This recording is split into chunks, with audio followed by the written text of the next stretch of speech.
السلام علیکم ورحمۃ اللہ وبرکاتہ۔ الحمد للہ رب العالمین الرحمن الرحیم مالک یوم الدین، واشہد ان لا الہ الا اللہ وحدہ لا شریک لہ، واشہد ان محمدا عبدہ ورسولہ، صلوات اللہ وسلامہ علیہ وعلی آلہ وعلی اصحابہ ومن اہتدی بہدیہ واستنى بسنتہ الی یوم الدین، وبعد۔ معزز حاضرین و ناظرین، اس سے پہلے اللہ کے رسول صلی اللہ علیہ وسلم کی زندگی کے تذکرے میں ہماری گفتگو اسراء اور معراج تک پہنچی تھی۔ اسراء اور معراج کا ذکر بڑی تفصیل کے ساتھ آپ لوگوں کے سامنے کیا گیا تھا، اور اس اسراء اور معراج میں جو ہمارے لیے دروس پنہاں ہیں، اسباق پنہاں ہیں، ان کا بھی ذکر آپ لوگوں کے سامنے ہوا تھا۔ آج سے انشاءاللہ آپ کی زندگی کے باقی جو حالات ہیں ان کو انشاءاللہ ہم جاننے اور پڑھنے کی کوشش کریں گے، اور آج کے درس میں پہلی بیعت جو پیش آئی تھی ہجرت سے پہلے مکے کے اندر، اس کا ذکر ہم آپ کے سامنے انشاءاللہ العزیز کریں گے، اور اس کے بعد آنے والے دنوں میں مزید آپ کی زندگی کے حالات پیش کرنے کی کوشش کریں گے۔ یہ جو بیعت ہوئی تھی جسے پہلی بیعت عقبہ کہا جاتا ہے، یہ نبوت کے 12ویں سال یہ بیعت پیش آئی تھی۔ اسے بیعت عقبہ اس لیے کہتے ہیں کیونکہ عقبہ یہ عربی لفظ ہے، اور عقبہ کے معنی ہوتے ہیں گھاٹی کے، یا دو پہاڑیوں کے درمیان جو تنگ راستہ ہوتا ہے، مختصر اور چھوٹا راستہ، اسے عقبہ کہا جاتا ہے۔ وہاں پر یہ جمرہ عقبہ جب آپ لوگ حج کرنے جاتے ہیں تو ذی الحجہ کی 10 تاریخ کو جو جس جمرے کی روی کی جاتی ہے اسے جمرہ عقبہ اولیٰ کہا جاتا ہے، ٹھیک ہے؟ یعنی 11، 12، 13 کو پہلے دن آخری کو کیا جاتا ہے، اور 11، 12، 13 کو جو تینوں جمرات ہیں تو پہلے جمرے کو جمرہ عقبہ اولیٰ کبریٰ کہا جاتا ہے۔ چونکہ اسی جگہ پر یہ بیعت پیش آئی تھی، اس لیے اسے جمرہ یعنی بیعت عقبہ کہا جاتا ہے۔ اس سے پہلے بھی یہ بات آپ لوگوں کے سامنے آ چکی ہے کہ نبوت کے 11ویں سال مدینے سے کچھ لوگ آئے تھے حج کرنے کے لیے، تو آپ صلی اللہ علیہ وسلم نے ان لوگوں کو دین کی دعوت پیش کی۔ اور اس سے پہلے ہم بتا چکے ہیں کہ جو مشرکین تھے وہ باقاعدہ حج کرتے تھے، طواف کرتے تھے، عمرہ کرتے تھے، قربانیاں کیا کرتے تھے۔ حضرت ابراہیم علیہ السلام کے دین میں سے بہت ساری چیزیں جو باقی بچی تھیں، انہی میں سے یہ بھی تھی۔ وہ مشرک ہونے کے باوجود، کافر ہونے کے باوجود بھی حج کیا کرتے تھے، تو ہر سال حج کرنے کے لیے آتے تھے، تو آپ صلی اللہ علیہ وسلم اس موقع سے فائدہ اٹھاتے، ان کے خیموں میں جاتے حاجیوں کے، اور انہیں دین کی دعوت دیا کرتے تھے۔ نبوت کے 11ویں سال جب مدینہ سے کچھ لوگ آئے حج کرنے کے لیے، تو آپ نے ان کو دین کی دعوت دی، جن میں سے 6 آدمیوں نے اسلام قبول کر لیا تھا۔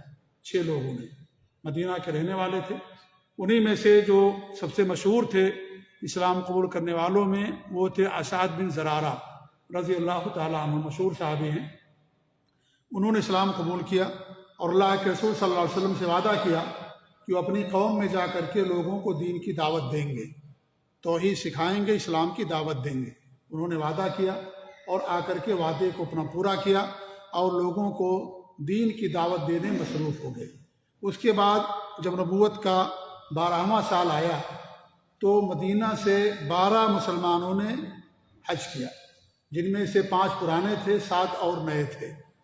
ان میں ایک اور صحابی تھے جن کا نام تھا عبادہ بن الصامت رضی اللہ تعالیٰ عنہ، وہ بھی گئے، اور جب 12 لوگ تھے تو ان لوگوں سے آپ نے باقاعدہ بیعت لی، اور وہ بیعت کہاں ہوئی؟ عقبہ، جو پہاڑی کے دامن میں جو جگہ ہے، اس جگہ بیٹھ کر کے آپ نے حج کے موسم میں ان سے بیعت لی، اسی لیے اسے بیعت عقبہ کہا جاتا ہے۔ وہاں پر 2 بیعتیں ہوئی تھی، پہلی یہ بیعت نبوت کے 12ویں سال، اور دوسری بیعت نبوت کے 13ویں سال میں تھی، جسے بیعت عقبہ دوم کہا جاتا ہے۔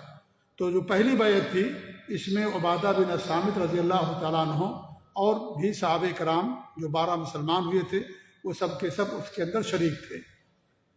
اس کا ذکر صحیح بخاری اور صحیح مسلم کے اندر بھی ہے۔ آپ نے جن چیزوں پر ان سے بیعت لیا تھا اس کا ذکر بخاری اور مسلم کے اندر آتا ہے، اور عبادہ بن ثابت بدری صحابی ہیں، یعنی غزوہ بدر میں باقاعدہ انہوں نے شرکت فرمائی تھی اور وہ خود اس بیعت میں شریک تھے۔ وہ بیان کرتے ہیں کہ اللہ کے رسول صلی اللہ علیہ وسلم نے ہم لوگوں سے بیعت لی اور کیا کہا کہ آؤ مجھے اس بات پر بیعت کرو، نمبر 1 اللہ تعالیٰ کے ساتھ کسی بھی چیز کو شریک نہیں کرو گے۔ سب سے پہلا بند، سب سے پہلی بات کس چیز کی؟ بیعت کی، کہ اللہ تعالیٰ کے ساتھ کسی کو شریک نہیں کرو گے، کیونکہ یہ بنیاد اور اساس ہے۔ نماز، روزہ، حج، زکوٰۃ، قربانی اسی وقت فائدہ مند ہوگی جب انسان اللہ تعالیٰ کے ساتھ کسی کو شریک نہیں کرے گا۔ اگر وہ شریک کرتا ہے تو اللہ تعالیٰ اس کے سارے اعمال کو برباد کر دے گا۔ وَلَوْ أَشْرَكُوا لَحَبِطَ عَنْهُمْ مَا كَانُوا يَعْمَلُونَ۔ اللہ نے نبیوں کا تذکرہ کیا اور کہا کہ اگر ان سے شرک ہو جائے تو اللہ ان کے سارے اعمال کو برباد کر دے گا۔ اس طریقے سورہ زمر میں اللہ نے فرمایا وَلَقَدْ أُوحِيَ إِلَيْكَ وَإِلَى الَّذِينَ مِن قَبْلِكَ لَئِنْ أَشْرَكْتَ بِاللَّهِ لَيَحْبَطَنَّ عَمْلُكَ وَلَتَكُونَنَّ مِنَ الْخَاسِرِينَ۔ ہم نے آپ کی طرف وحی کی ہے، آپ سے پہلے جو گزرے ان کی طرف وحی کی کہ اگر تم نے شرک کیا تو تمہارے سارے اعمال برباد ہو جائیں گے۔ تو سب سے پہلی چیز جو ایک بندے پر واجب اور فرض ہوتی ہے وہ اللہ رب العالمین پر ایمان، اللہ تعالیٰ کے ساتھ کسی کو شریک نہ کرنا۔ شرک کرنے سے انسان کے سارے اعمال تباہ و برباد ہو جاتے ہیں۔ تو سب سے پہلی بیعت جو آپ نے لی جس چیز کی وہ یہی تھی کہ تم اللہ تعالیٰ کے ساتھ کچھ بھی شرک نہیں کرو گے۔ نمبر 2 چوری نہ کرو گے، چوری حرام ہے شریعت کے اندر، دین اسلام میں باقاعدہ اس پر حد متعین ہے، ہاتھ کاٹے جاتے ہیں اگر چوری کی سزا ثابت ہو جائے۔ چوری نہیں کرو گے۔ نمبر 3 زنا نہیں کرو گے، زنا بھی شریعت کے اندر، اور ہر دین کے اندر زنا حرام۔ دنیا میں کوئی ایسا دین نہیں ہے جس میں زنا کو حلال قرار دیا گیا۔ جی ہاں، انسان کی فطرت اس کو ناگوار سمجھتی ہے، جزاک اللہ خیر، اور اسے برا سمجھتی ہے۔ تو آپ نے کہا زنا نہ کرو گے۔ نمبر 4 اپنی اولاد کو قتل نہ کرو گے، اپنے بچوں کو قتل نہ کرو گے۔ زمانہ جاہلیت میں لوگ فقر و فاقہ کے خوف سے اپنے بچوں کو قتل کر دیا کرتے تھے۔ پیسے نہیں تھے، مال نہیں تھا، دولت کم تھی تو بچوں کو قتل کر دیا کرتے تھے، بچیوں کو زندہ درگور کچھ قبیلے کے لوگ کر دیا کرتے تھے۔ تو آپ نے فرمایا کہ اپنے بچوں کو، اپنی اولاد کو قتل نہیں کرو گے۔ اور دین اسلام کے اندر جو بھی گناہ ہیں، سب سے بڑے گناہ 3 ہیں پوری زمین پر یا دھرتی پر، سب سے بڑے 3 گناہ ہیں۔ ان میں ایک ہے اللہ تعالیٰ کے ساتھ شرک کرنا، نمبر 2 ناحق کسی کو قتل کرنا، نمبر 3 زنا کرنا۔ سب سے بڑے گناہ 3 یہی ہیں، اور ان تینوں کے بعد دیگر گناہوں کا نمبر آتا ہے، ڈکیتی کرنا، چوری کرنا، رشوت کھانا اور دیگر جو بڑے گناہ، یہ 3 سب سے بڑے گناہ ہیں۔ اللہ رب العالمین نے خود قرآن کریم میں فرمایا والذین لا يدعون مع اللہ الہا آخر ولا يقتلون النفس التي حرم اللہ الا بالحق ولا يزنون، کہ جو اللہ تعالیٰ کے ساتھ کسی دوسرے کو نہیں پکارتے، نہ کسی کو قتل نہیں کرتے اور نہ ہی وہ زنا کرتے ہیں۔ اللہ کے رسول صلی اللہ علیہ وسلم فرماتے ہیں کہ اس آیت کی تصدیق ایک حدیث آپ نے بتائی کہ کیا میں تمہیں 3 بڑے گناہوں کے بارے میں نہ بتاؤں؟ صحابہ کرام نے کہا ضرور۔ تو آپ نے کہا کہ تم اللہ تعالیٰ کے ساتھ شرک کرو جبکہ اللہ ہی نے تمہیں پیدا کیا ہے، اور تم اپنے بچے کو فقر و فاقہ کے خوف سے قتل کر دو، اور اپنی پڑوسن سے، پڑوسی کی بیوی سے زنا کرو۔ یہ 3 سب سے بڑے گناہ ہیں۔ پھر آپ نے اس آیت کریمہ کو پڑھا جو میں نے آپ کے سامنے پڑھی، سورہ فرقان کی آیت ہے والذین لا يدعون مع اللہ الہا آخر ولا يقتلون النفس التي حرم اللہ بالحق ولا يزنون۔ انہی 3 گناہوں کا ذکر اللہ رب العالمین نے کیا ہے۔ تو یہ سب سے بڑے گناہ دین کے اندر یا دنیا کے اندر یہی ہیں، ان سے کوئی بڑا گناہ نہیں ہے۔ اور ان تینوں میں سب سے بڑا گناہ اللہ تعالیٰ کے ساتھ شرک کرنا ہے۔ لہذا سب سے بڑا گناہ کیا ہوا؟ اللہ تعالیٰ کے ساتھ شرک کرنا۔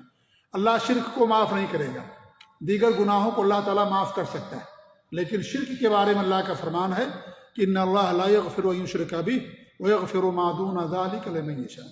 اللہ شرک کو معاف نہیں کرے گا، شرک کے علاوہ دیگر گناہوں کو اللہ معاف کر سکتا ہے۔ اور اللہ فرمایا کہ وَإِنَّهُ مَن يُشْرِكْ بِاللَّهِ فَقَدْ حَرَّمَ اللَّهُ عَلَيْهِ الْجَنَّةَ وَمَأْوَاهُ النَّارُ، کہ جو اللہ کے ساتھ شرک کرے گا اللہ نے جنت حرام کر دیا، ایسے آدمی کا ٹھکانہ جہنم ہے اور ظالموں کا کوئی مددگار نہیں ہوگا۔ تو شرک کو اللہ تعالیٰ کبھی معاف نہیں کرے گا۔ زنا بھی معاف ہو سکتا ہے، چوری اور ڈکیتی بھی معاف ہو سکتی ہے، ناحق قتل بھی معاف ہو سکتا ہے، اللہ کی مرضی، اللہ تعالیٰ چاہے تو معاف کر دے، چاہے معاف نہ کرے، لیکن شرک کبھی بھی معاف نہیں ہوگا جب تک انسان توبہ نہیں کرے گا۔ توبہ کرنے کے بعد ہی شرک معاف ہو سکتا ہے۔ تو آپ نے شرک کے بارے میں ان سے بیعت لیا، چوری نہ کرنے کی، زنا نہ کرنے کی، اور اپنی اولاد کو قتل نہ کرنے کی آپ ان سے بیعت لیا۔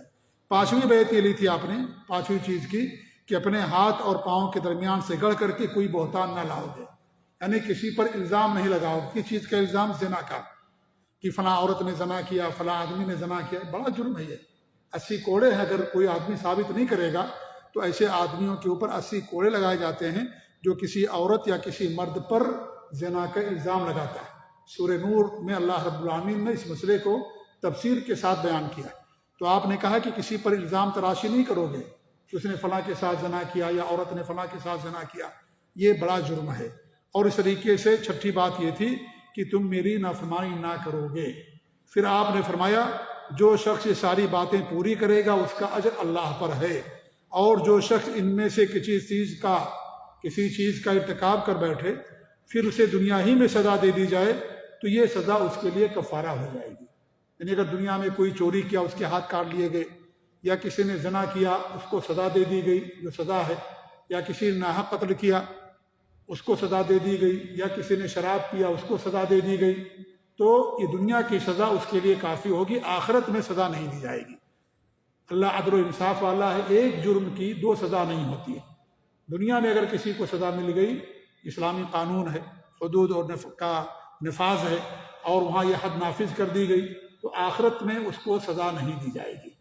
تو آپ نے فرمایا کہ اگر دنیا میں کسی کو سزا دے دی گئی تو آخرت میں یہ چیزیں اس کے لیے کفارہ ہو جائیں گی۔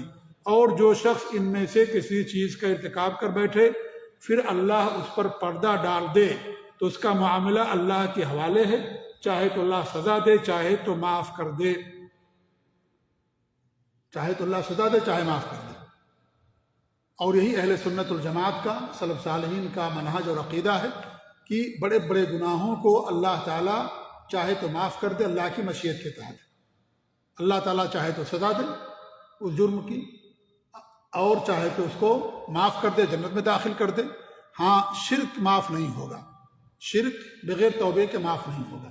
دیگر گناہوں کو اللہ تعالیٰ معاف کر سکتا ہے۔ اس میں ان لوگوں پر رد جو خوارج ہیں، خوارج وہ ہیں جنہوں نے حضرت عثمان کے خلاف خروج کیا، اور حکمرانوں کے خلاف جو خروج کرتے ہیں، بغاوت کرتے ہیں، ان کو خوارج کہا جاتا ہے۔ وہ ان کا عقیدہ کیا ہے کہ اگر آج مسلمان کسی بڑے گناہ کا ارتکاب کر لیتا ہے تو ہمیشہ ہمیشہ جہنم کے اندر رہے گا، وہ کافر ہو جاتا ہے، مسلمان باقی نہیں رہتا۔ یعنی زنا کسی نے کر لیا، یا کسی نے جو ہے چوری کر لیا، یا کسی نے ناحق کسی کو قتل کر دیا، یا اس طریقے سے جھوٹ بول دیا، جو بڑے گناہ ہیں ان کا ارتکاب کرنے سے ایک مسلمان کافر ہو جاتا ہے، ہمیشہ ہمیشہ جہنم کے اندر رہے گا۔ ان کا یہ قول سراسر باطل ہے۔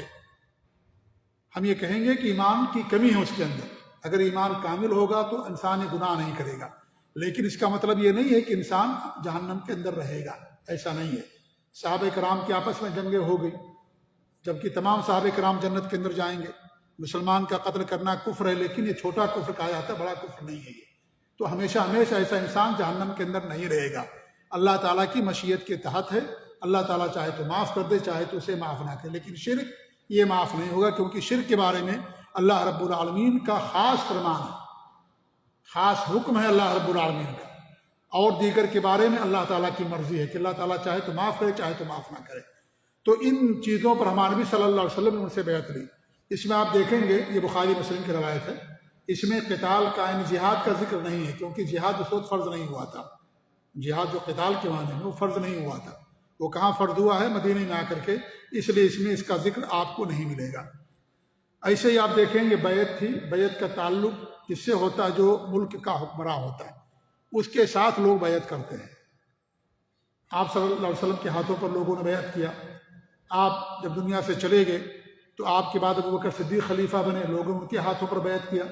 اس کے بعد حضرت عمر کے ہاتھوں پر لوگوں نے بیعت کیا، حضرت عثمان کے ہاتھ پر، حضرت علی رضی اللہ عنہم اجمعین، تمام صحابہ سے اللہ راضی ہو، ان کے ہاتھ پر انہوں نے بیعت کیا۔ جب امیر معاویہ رضی اللہ عنہ خلیفہ بنے تو لوگوں نے آ کر کے ان کے ہاتھ پر بیعت کیا۔ لہذا بیعت کا تعلق حاکم وقت سے ہوتا ہے، بیعت کا تعلق کسی جماعت کے امیر سے نہیں ہوتا ہے کہ کوئی آدمی کسی جماعت کا امیر ہے، سربراہ ہے، جا کر کے اس کے ہاتھ پر بیعت کرے۔ یہ بیعت دین کے اندر بدعت اور ناجائز ہے۔ بیعت کا تعلق حاکم وقت سے ہے، اور ایک بیعت ہوتی ہے، دو بیعت نہیں ہوتی ہے۔ جبکہ یہاں دیکھیں کتنے امیر ہیں، ہر جماعت کا الگ الگ امیر ہوتا ہے، اور ہر امیر سے جا کر کے انسان کیا بیعت کرتا ہے؟ تو اس لیے یہ جماعت کے جو امیر ہیں آپ ان کو امیر کہہ سکتے ہیں، جماعتوں کے لوگ جو ذمہ دار ہیں آپ ان کو امیر کہہ سکتے ہیں، لیکن ان کے ہاتھ پر بیعت کرنا یہ جائز نہیں ہے، کیونکہ ان کے ہاتھ میں پاور نہیں ہے، وہ کچھ نہیں کر سکتے ہیں۔ کون؟ حاکم وقت ہی کر سکتا ہے۔ مان لیجیے اگر آپ زکوٰۃ نہیں دیتے ہیں تو حاکم وقت آپ کو سزا دے سکتا ہے، آپ اس کی بات نہیں مانتے ہیں آپ کو سزا دے سکتا ہے، لیکن ایک جماعت کا امیر کیا آپ کو سزا دے سکتا ہے؟ آپ نماز نہ پڑھیں، زکوٰۃ نہ دیں، کوئی آپ کو سزا نہیں دے سکتا، کیونکہ ان کو یہ پاور نہیں ہے، ان کے ہاتھ میں اس چیز کا اختیار نہیں ہے۔ لہذا جس کے ہاتھ میں ڈنڈا ہے، جس کے ہاتھ میں پاور اقتدار ہے، اسی کے ہاتھ پر بیعت کی جاتی ہے، اگرچہ دنیا میں اس سے افضل لوگ موجود ہوں۔ امیر معاویہ تھے رضی اللہ تعالیٰ عنہ، ان سے افضل صحابہ موجود تھے، حضرت حسین تھے، حضرت حسن رضی اللہ تعالیٰ عنہ تھے، جنت میں نوجوانوں کے سردار، عبداللہ بن عمر، عبداللہ بن عباس، عبداللہ بن زبیر، بڑے بڑے صحابہ، لیکن کسی نے ان کو چھوڑ کر کے حضرت ابن معاویہ کو دوسرے لوگوں کے ہاتھ پر بیعت نہیں کیا۔ لہذا بیعت کا تعلق حاکم وقت سے ہوتا ہے، حاکم وقت سے، جو مسلمانوں کا حکمراں ہے، مسلم حکمراں، اس کے ساتھ ہے اس کا مسئلہ۔ عام لوگوں کے ساتھ کئی طریقے سے جماعتوں کے امیروں اور ذمہ داروں کے ہاتھ پر بیعت کرنا یہ قطعاً دین میں جائز نہیں ہے۔ ہمارے یہاں بہت ساری بیعتیں چلتی ہیں، صوفیہ کی بیعت ہوتی ہے، اور جو ہے ان کے سلسلے ہوتے ہیں، ایک دوسرے کے ہاتھ پر بیعت کرتے ہیں، نقشبندی، چشتی، سہروردی، قادری، اور پتہ نہیں کیا کیا سلسلے لوگوں نے ایجاد کر رکھے ہیں، سب جا کر کے بیعت کرتے ہیں، اور کپڑا پھینک کر کے بیعت کیا جاتا ہے، رسی پھینک کر کے بیعت کی جاتی ہے، اور ایک آدمی اسٹیج پر ہوتا ہے اور سارے لوگ اس پر بیعت نہیں کر سکتے ایک وقت میں، تو باقاعدہ رسی اور کپڑے اور چادریں پھینکی جاتی ہیں، اس کا ایک کونا امیر کے ہاتھ میں ہوتا ہے، دوسرا جو کونا ہوتا ہے لوگوں کے ہاتھ میں ہوتا ہے، اور کہتے ہیں کہ ہم نے ان کے ہاتھ پر بیعت کر لی۔ سب ناجائز ہے، یہ سب بدعت ہے میرے بھائی، خرافات ہے ساری چیزیں، اس کا اسلام کے اندر اس کا کوئی ثبوت نہیں ہے کہ ان سے جا کر کے بیعت کیا جائے۔ ادب احترام الگ مسئلہ ہے، لیکن بیعت کا تعلق دین سے ہے، اور بیعت کا تعلق صرف حاکم وقت سے ہے۔ جتنی حدیثیں آتی ہیں ساری حدیثیں حاکم وقت کے ساتھ خاص ہیں، لہذا کسی اور کے ہاتھ بیعت کرنا جائز نہیں ہے۔ جب بیعت ہو گئی اور حج ختم ہو گیا تو آپ صلی اللہ علیہ وسلم نے ان لوگوں کے ساتھ دین اسلام کا، تاریخ اسلام کا پہلا سفیر بھیجا، پہلا داعی۔ وہ کون تھے؟ کیا نام تھا ان کا؟ بتائیے، آپ لوگ کون بتائیں گے؟ جی، اسلام کے سب سے پہلے سفیر کون ہے داعی جس کو آپ نے بھیجا تھا مدینہ اس بیعت کے بعد؟ جی، مصعب بن عمیر، مصعب بن عمیر رضی اللہ تعالیٰ عنہ، یہ پہلے اسلام قبول کرنے والوں میں سے ہیں۔ مصعب بن عمیر بڑے مالدار لوگوں میں سے تھے، ان کی ماں سب سے بہترین اور قیمتی کپڑے پہناتی تھی ان کو، اور مکے کے اندر سب سے قیمتی خوشبو ہی لگاتے تھے، نوجوانوں کی زینت تھے یہ، جب یہ باہر نکلتے تھے لوگ ان کو دیکھتے تھے، خوبصورت بھی تھے، بہت مال تھا ان کے پاس۔ لیکن جب اسلام قبول کر لیا ان کی ماں نے سارے کپڑے اتروا لیے، ان کو جو ہے بہت زیادہ ایذائیں دی گئی، تکلیفیں پہنچائی گئی، یہاں تک کہ ان کی خوبصورتی پر بھی اثر پڑا، جو دھوپ کے اندر انہیں سزا دی گئی اور لوگوں نے ان کو جو مارا اور پیٹا۔ تو پہلے اسلام قبول کرنے والوں میں سے مصعب بن عمیر رضی اللہ تعالیٰ عنہ، حبشہ کی طرف انہوں نے ہجرت کی تھی، سب چھوڑ دیا مال و دولت، ان کی ماں نے گھر سے نکال دیا، کہا تجھے کوئی ہمارے مال میں سے تجھے حصہ نہیں ملے گا۔ انہوں نے سب مال چھوڑ دیا اسلام کے لیے، دین کے لیے۔ اللہ اکبر۔ حبشہ کی طرف انہوں نے ہجرت کیا، جو قافلہ گیا تھا حبشہ اس کی طرف یہ بھی گئے تھے، اور جب یہ خبر اڑا دی گئی، اس سے پہلے بات گزر چکی ہے کہ یہ خبر اڑا دی گئی تھی کہ مکہ کے سارے لوگ مسلمان ہو گئے ہیں، تو صحابہ واپس آ گئے تھے، انہیں میں سے یہ بھی تھے جو مکہ پہنچ گئے تھے۔ پھر نبوت کے 12ویں سال جب حاجی لوگ مکہ سے مدینہ آئے تو آپ نے ان کو داعی اور مبلغ بنا کر کے بھیجا۔ غزوہ احد میں یہ شہید ہو گئے تھے حضرت مصعب بن عمیر رضی اللہ تعالیٰ عنہ، اور جب ان کو دفن کیا گیا تو ان کو کپڑا نہیں ملا، کپڑا رکھتے تھے سر پر تو پاؤں کھل جاتا تھا، پاؤں پر رکھتے تھے سر کھل جاتا تھا۔ اللہ اکبر، اتنے امیر تھے لیکن دین کے لیے ساری دولت انہوں نے قربان کر دی۔ ہمارے نبی نے کہا کہ ان کے کپڑے پر اذخر، ایک پودا اور ہے گھاس ہوتی ہے، اس کو ڈال دو اور کپڑا ان کے سر کے اوپر رکھ دو۔ اور اس کے بعد ان کو جو ہے قبر کے اندر دفن کیا گیا۔ مصعب بن عمیر رضی اللہ تعالیٰ عنہ کو جن کے پاس مال کی کوئی کمی نہیں تھی، لیکن دین کی دولت سب سے عظیم دولت، دنیا کی ساری دولت، سارا منصب، ساری عزت، ساری شہرت، سارا مال، ساری اولاد، سب کچھ اس کے سامنے ہے۔ یہ ہم نہیں سمجھ سکتے ہیں کیونکہ ہمارے پاس ایمان بھی وہ نہیں ہے، اور ہم پیدائشی مسلمان ہی وہ سمجھتا ہے جو ساری چیزوں کو تج کر کے قربان کر کے اسلام جیسی عظیم نعمت جسے میسر ہوتی ہے۔ ہم صرف بیان کر سکتے ہیں اس کو تاریخ کے اندر، لیکن ہے واقعہ ایسا ہوتا تھا، اور آج بھی ایسے واقعات ہوتے ہیں، اگرچہ کم ہے لیکن ہوتے ہیں ایسے واقعات۔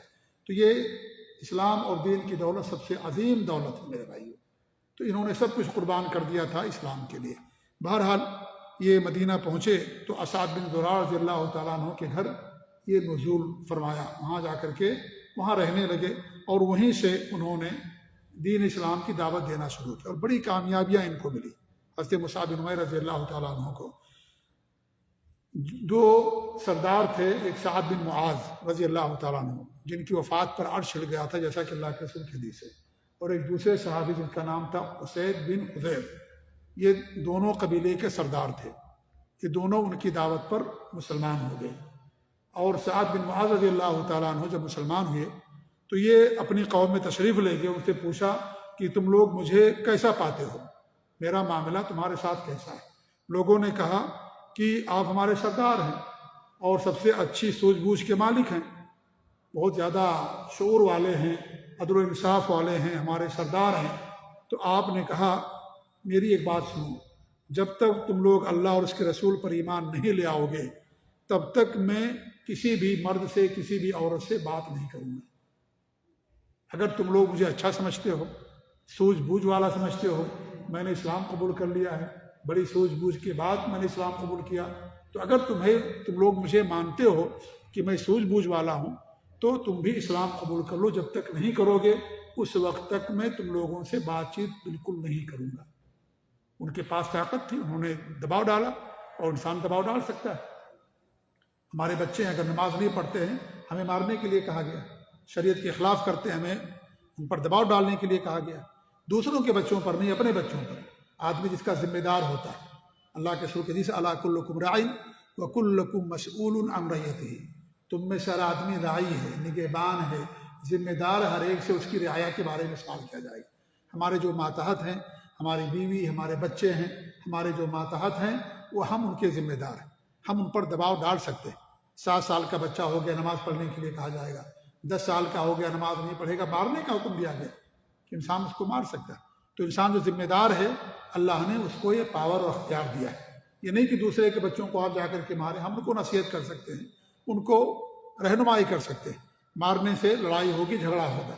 اس لیے قانون کبھی بھی انسان کو اپنے ہاتھ میں نہیں لینا چاہیے۔ انسان کو اللہ نے جو ذمہ داری دی وہی ذمہ داری ادا کرے، وہی اس کے لیے کافی ہے انشاءاللہ نجات کے لیے۔ دوسروں کی ذمہ داری میں داخل ہونا یہ شریعت ہمیں اس سے منع کرتی ہے۔ تو بہرحال انہوں نے دباؤ ڈالا اور سارے کے سارے لوگ مسلمان ہو گئے، صرف ایک شخص تھے جن کا نام تھا اسیرم، یہ غزوہ احد میں انہوں نے اسلام قبول کیا، ورنہ سارے کے سارے لوگ مسلمان ہو گئے تھے۔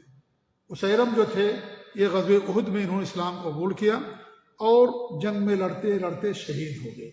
یہ واحد صحابی ہیں جنہوں نے ایک بھی نماز نہیں پڑھی، اللہ کے لیے ایک بھی سجدہ نہیں کیا۔